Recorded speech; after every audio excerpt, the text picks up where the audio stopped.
हमारे लोगों के केस होते हैं, हमारा जो वकील होगा उसको 5,000 रुपये फीस बताएंगे, दूसरा कोई वकील के पास जाएंगे उसको 5 लाख भी दे देंगे उसी केस से, चाहे घर बेचना पड़े, चाहे ज़मीन बेचनी पड़े, चाहे कुछ भी करना पड़े।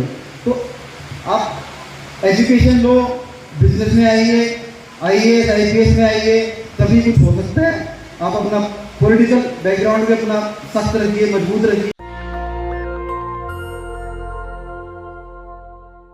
कि हम उस समाज में रहते हैं जो इतनी जातियों में, इतने वर्णों में बटा हुआ है कि अगर आप कोई बुरा मत मानना, लेकिन ये सच्चाई है कि जो नीची से नीची जाति है वो अपने से भी एक नीची जाति ढूंढ लेती है। हम अपने आप को सुपीरियर बनाने के एक अवसर दूसरे को नीचा दिखा के ढूंढना चाहते हैं। तो बाबा साहब ने जो संविधान लिखा था उसमें एक और मुझे बात याद आ रही है कि हरिवंश राय बच्चन जी ने एक कविता लिखी थी, वो रेलेवेंट तो नहीं है लेकिन लाइनें जरूर रेलेवेंट, उसका भाव जरूर रेलेवेंट है कि बैर कराए मंदिर मस्जिद, मेल कराए मधुशाला। अच्छी जगह नहीं है जाने के लिए, लेकिन वहाँ जाते हैं लोग सब एक हो जाते हैं। उसी तरह से हमारे संविधान में जितने भी जातियाँ हैं, जितने वर्ण हैं, अगर हम अपने संविधान का प्रियम्बल पढ़ें, उसकी पहली लाइन अगर शुरू होती है तो वो होती है we the people of India. वो वी को हम शायद भूल गए हैं और हम आई, और जो हमारे से ग्रुप में से जो वी बने हुए हैं हम वही घूम रहे हैं। हमने बाबा साहब को, मैं जहाँ भी जाता हूँ, मैं कोशिश, जहाँ भी इन्विटेशन मिलता है मैं कोशिश करता हूँ कि मैं जाऊँ और विचारों को सुनूं, क्योंकि जो हम सुनते हैं, जो देखते हैं, जो पढ़ते हैं, उसी से हमारा जो आचरण है वो बनता है, वही हमारा ज्ञान बनता है। तो बाबा साहब ने कॉन्स्टिट्यूशन में लिखा we the people of India, और हम खुद को एक सेल्फ इम्पोज कहते हैं कि वी आर दलित। मुझे ये समझ नहीं आता कि हम अपने आप को दलित क्यों कहते हैं। Why should we consider ourselves inferior to someone else? हम अपने बच्चों को बताते हैं कि भाई हमारे साथ ये अत्याचार हुआ, वो अत्याचार हुआ। देखो, कमज़ोर आदमी तो चाहे कोई भी हो, उसके साथ अत्याचार होगा। अपने हरियाणा में कहावत है, आपको पता नहीं समझ में आएगी नहीं आएगी, कि हीणे की बहू सबकी भाभी, कि जो कमज़ोर है उसकी बहू सबकी भाभी लगेगी, और जो मजबूत है उसकी बहू सबकी चाची। आप अगर मजबूत हो तो आपका कोई नहीं रोक सकता। आपके पास पैसा है, आपके पास पावर है, आपके पास एजुकेशन है, तो आप उसको, और वो अवसर आपको मिल चुका है संविधान के द्वारा।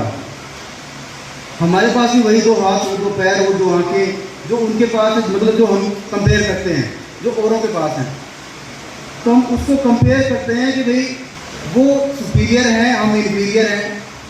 हम बच्चों को बताते हैं, तो बता रहा था कि हम बच्चों को बताते हैं कि हमारे साथ ये अत्याचार होता था, वो अत्याचार होता था। अगर आप में से कोई भी आदमी घर जाके बताए कि भाई आज मेरे को ना किसी ने पीट दिया, आप लोग, मुझे नहीं लगता बताएगा कोई अपने बच्चे के सामने जाके, तो बच्चा सोचेगा यार मेरा पिताजी तो कमज़ोर है।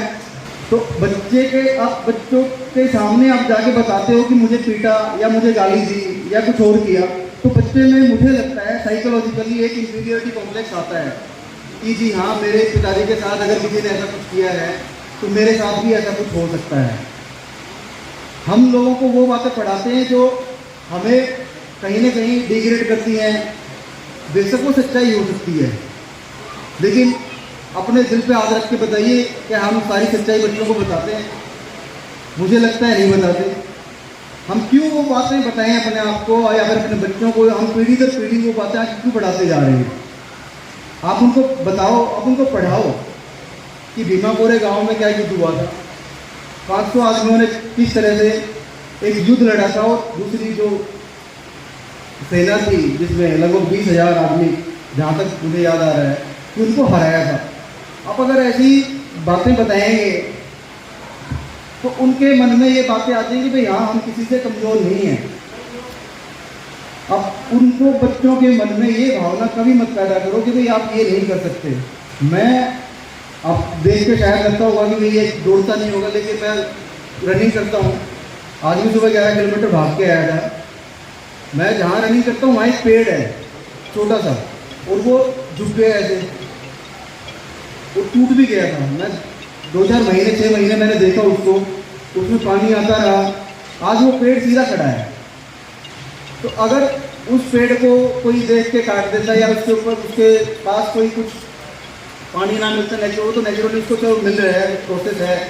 तो हम अगर अपने बच्चों को कुछ टूटा भी हुआ है, हमारा कुछ हमारे में कमी भी है, हम उनको पॉजिटिव अगर चीज़ें बताते हैं, अच्छी चीज़ें बताते हैं कि भाई हाँ हमने ये किया है।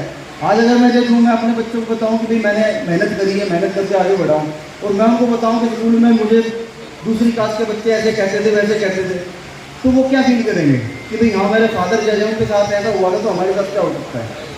तो उद्देश्य यही है कि भाई पॉजिटिव एक थिंकिंग पैदा करें अपने बच्चों के दिमाग में कि आप कुछ भी कर सकते हैं, इस दुनिया में कोई ऐसी चीज़ नहीं है जो आप ना कर सकते हो। जीवन एक बहुत छोटा, एक लाइफ जो है आजकल कम रह गई है। जितने बुजुर्ग हमारे हैं बैठे हैं इधर, उनको सब कुछ याद होगा। टाइम ऐसे बीतता है जैसे बस ये इधर देखा और उधर देखा, बुढ़ापा आ जाता है।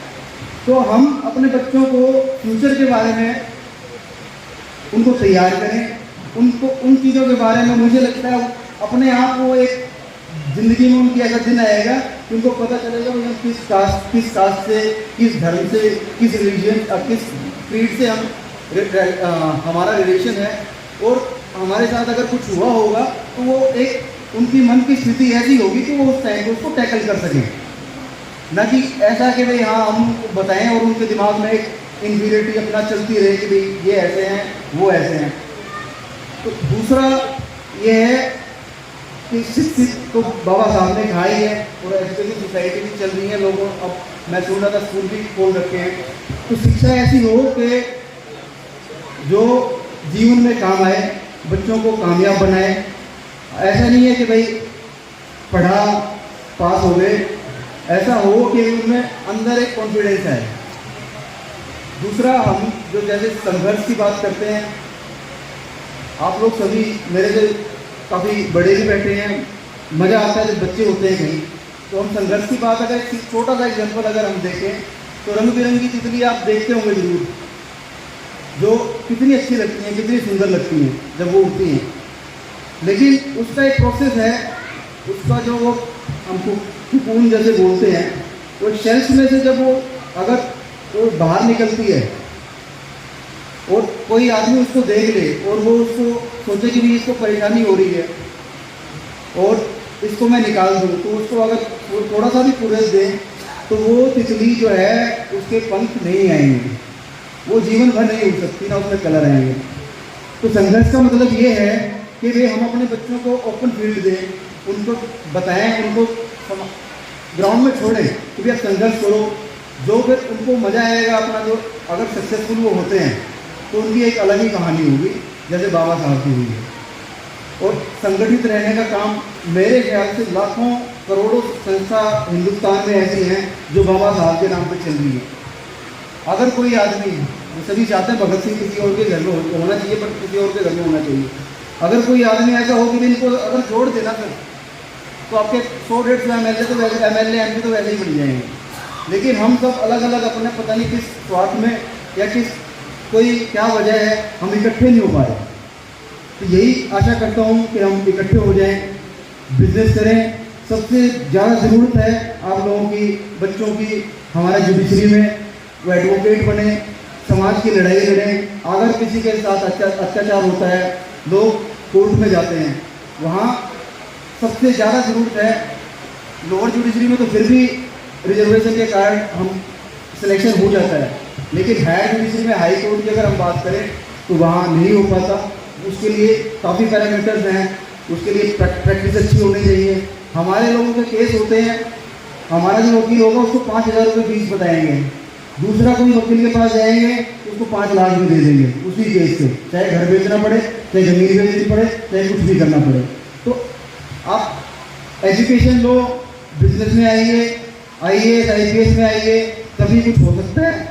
आप अपना पॉलिटिकल बैकग्राउंड भी अपना सख्त रखिए, मजबूत रखिए, अपनी वोट जो है वो अपना सोच समझ के जहाँ डालना है, जहाँ आपका मन करता है कि भाई यहाँ से मेरा भला हो सकता है, कुछ पॉलिसी अच्छी बन सकती है, वहाँ डालिए। इन्हीं सब बातों के साथ आपने मुझे बुलाया, इसका तहे दिल से धन्यवाद। जय भीम, जय भारत। नेशनल दस्तक की आपसे गुजारिश है कि अगर इसको बचाना चाहते हैं तो नेशनल दस्तक को सब्सक्राइब करने के लिए रेड कलर के सब्सक्राइब बटन को दबाएं, फिर बेल आइकन की घंटी दबाएं। नेशनल दस्तक को बचाने के लिए बहुत जरूरी है कि हर खबर को शेयर करें, लाइक करें, कमेंट जरूर करें।